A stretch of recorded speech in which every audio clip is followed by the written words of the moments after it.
Assalamualaikum warahmatullahi wabarakatuh.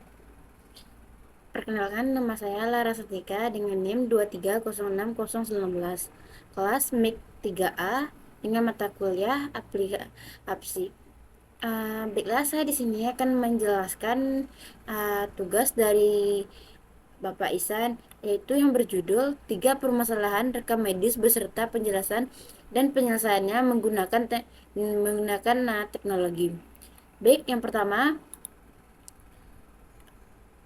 kebocoran dan keamanan data rekam medis. Kebocoran data rekam medis biasanya terjadi akibat celah keamanan pada sistem yang memungkinkan peretas atau hacker mengakses data pasien.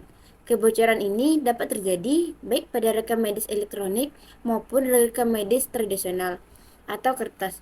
Penyebab utama kebocorannya adalah sistem keamanan yang lemah atau tidak memadai yang membuka peluang bagi pelanggaran data.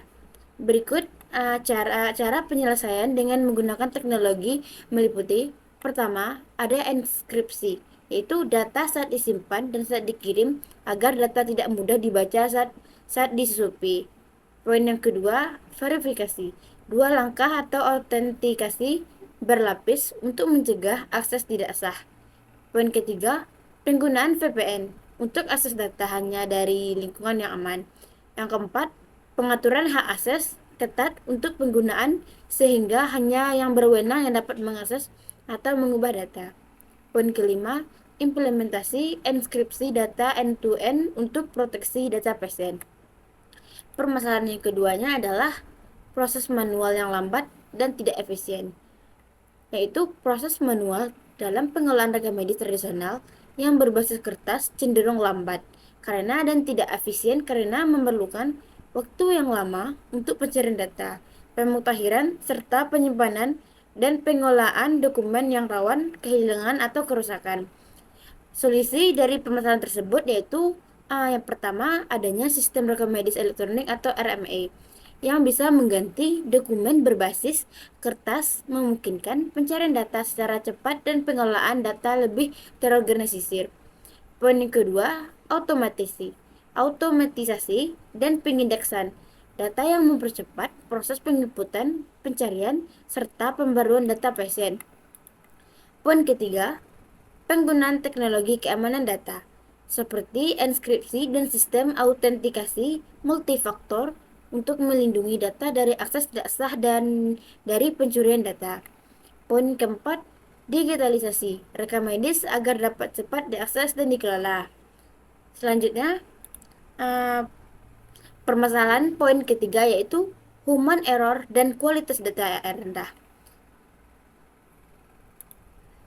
Human error dan data rendah kualitas seringkali menjadi hambatan utama dalam pengolahan data yang akurat dan andal. Human error merujuk pada kesalahan yang dilakukan manusia yang sering disebabkan oleh kurangnya pelatihan, kompleksitas, proses tekanan kerja, atau komunikasi yang tidak efektif. Data rendah kualitas biasanya muncul akibat kesalahan input data, ketidaklengkapan, dan ketidakakuratan dalam proses pengolahan data tersebut. Penyelesaian yang dapat dilakukan dengan menggunakan teknologi pada permasalahan poin ketiga ada beberapa cara, yaitu seperti sistem validasi data otomatis saat pengisian rekam medis untuk mengurangi kesalahan. Poin yang kedua, formulir digital dengan bantuan AI untuk deteksi ketidakkonsistenan data. Poin ketiga, pelatihan berkelanjut dan pemantauan kualitas data melalui dashboard khusus. Poin keempat, penggunaan sistem data berbasis AI dan internet autopilot dan mengoptimalkan data sehingga minimalkan risiko human error. Selanjutnya, menerapkan robotik atau RPA yang mengotomatisasi tugas berulang agar mengulangi kesalahan manusia. Baik, dari tiga permasalahan tadi dapat disimpulkan permasalahan dalam pengolahan rekam medis seperti keterbatasan SDM, sarana prasarana, kebocoran data, proses manual yang lambat, serta kualitas data rendah dapat diatasi secara efektif dengan menerapkan teknologi digital.